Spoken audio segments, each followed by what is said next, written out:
Bom dia, boa tarde ou boa noite a cada aluno do curso de Serviços Públicos. Eu sou o professor Flávio Barbosa e, juntamente com os tutores presenciais em EAD, estarei acompanhando vocês na próxima semana na disciplina de Informática Aplicada. Acredito que vocês já estão familiarizados com o ambiente Moodle, então, aqui no bloco de planos de ensino, vocês terão acesso aí ao conteúdo que estaremos estudando nessa disciplina, bem como a distribuição de pontos com as suas respectivas atividades. Lembrando que teremos aí 20 pontos de atividades presenciais, 30 pontos de atividades EAD e 50 pontos da nossa prova final. Ao lado você encontra na biblioteca a apostila oficial do ETEC para a disciplina de Informática Aplicada e alguns outros materiais que auxiliarão no decorrer dessa disciplina. Nessa primeira aula nossa, ela foi dividida em 3 partes. Nós estaremos estudando aí os conceitos básicos relativos à informática. E o primeiro conceito que nós estaremos vendo é a própria definição de informática. Então, nós temos que informática é o tratamento automático da informação. E geralmente nós fazemos uso dos computadores e de outros dispositivos capazes de fazer o processamento de dados para automatizar aí esse processo da informação. Por computador, nós podemos entender que é qualquer máquina que processa a informação na forma de dados. Então, nós veremos em nossa próxima videoaula, o computador ele vai receber os dados, esses dados serão processados e devolvidos na forma de informação para o usuário final. É importante ter em mente que um computador, a partir da definição que nós tivemos no slide anterior, ele não precisa ser necessariamente um computador eletrônico. E, na verdade, os primeiros dispositivos, os primeiros computadores que nós tivemos foram manuais. Então, nós tivemos uma evolução ao longo de séculos aí, onde a computação, a ideia de automatizar os processos do dia a dia surgiu a necessidade do ser humano quantificar as coisas. E essa necessidade foi amplificando, ficando cada vez mais complexa. Então, o ser humano tinha o seu rebanho, por exemplo. Esse rebanho saía para pastar ao final do dia. Ele precisava saber se a quantidade de animais que voltou foi a mesma que havia saído, ou se havia havido alguma perca de animais.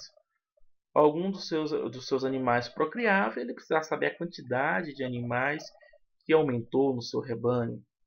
Entre outras tarefas aí que ele precisaria estar quantificando, o próprio tempo, por exemplo. Então, a partir disso, ele foi organizando e codificando aí os seus objetos, e isso evoluiu para os primeiros sistemas de numeração e para os primeiros alfabetos aí. Essa evolução foi continuando e surgiu os primeiros dispositivos, ainda que manuais, mas com a ideia de automatizar as tarefas do dia a dia. E dentro desses dispositivos, nós temos um destaque para o Abaco, que foi o primeiro dispositivo focado na automatização aí da matemática, dos processos matemáticos. Séculos depois, surgiu aí o ENIAC, o primeiro computador eletrônico. Através da computação eletrônica, os computadores foram divididos em gerações. E hoje, a computação, o computador, ele está integrado em praticamente todos os aspectos da nossa vida. Acredito que todos os alunos aqui, de alguma forma, já tenham tido contato aí com o computador antes mesmo de entrar em nosso curso. Conforme eu havia comentado, o computador ele não precisa ser necessariamente um computador eletrônico. Então, nós dividimos aí em blocos de precursores, onde nós definimos os computadores não eletrônicos. E aí nós dividimos em 2 grupos, os computadores manuais e os computadores mecânicos. Dentro aí dos computadores manuais, o foco fica para o Abaco, primeiro dispositivo criado aí para operações matemáticas, e é considerado aí um grande marco para a informática. Pós-Abaco, ou pós, melhor corrigindo, pós aí a computação manual, nós tivemos a computação mecânica, computadores aí movido a engrenagens. O destaque aqui para esse grupo de computadores mecânicos, ou precursores mecânicos, vai para o tear mecânico, criado por Joseph Martin. A ideia dele era que essa máquina, esse tear mecânico, automatizasse desenhos complicados aí na tecelagem. E o tear mecânico foi o precursor aí para as máquinas de cartões perfurados, que foi utilizado durante muito tempo na informática. Abaixo nós temos aí duas imagens representando aí, então, o tear mecânico.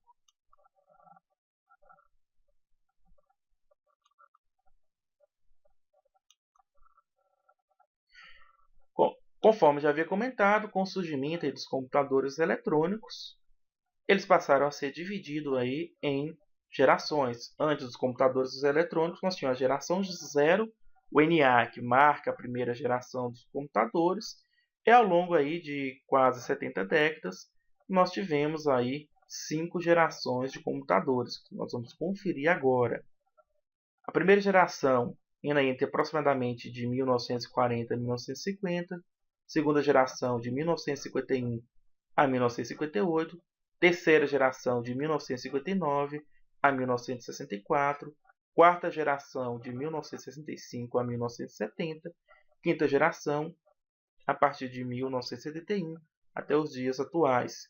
Com relação a esse cronograma das gerações dos computadores, é preciso estar atento a dois detalhes. Primeiro, dependendo do livro que vocês forem pesquisar, haverá uma pequena variação da data aí. Os autores vão considerar o ano que surgiu a tecnologia como o início da geração.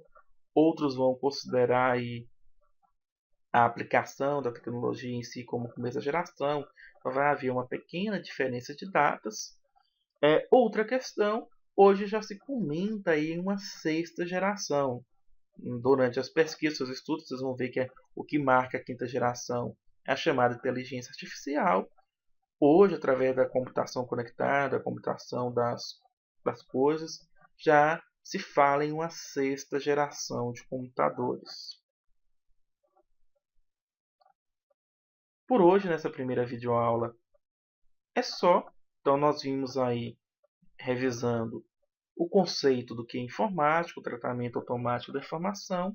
Vimos a definição de computador, que é qualquer máquina capaz de processar os dados. Vimos que o computador ele vai ter aí 3 grandes divisões.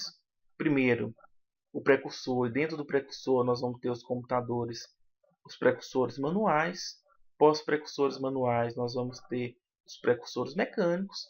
E finalmente entramos na era da computação eletrônica, que com certeza é o grande foco de nossa disciplina.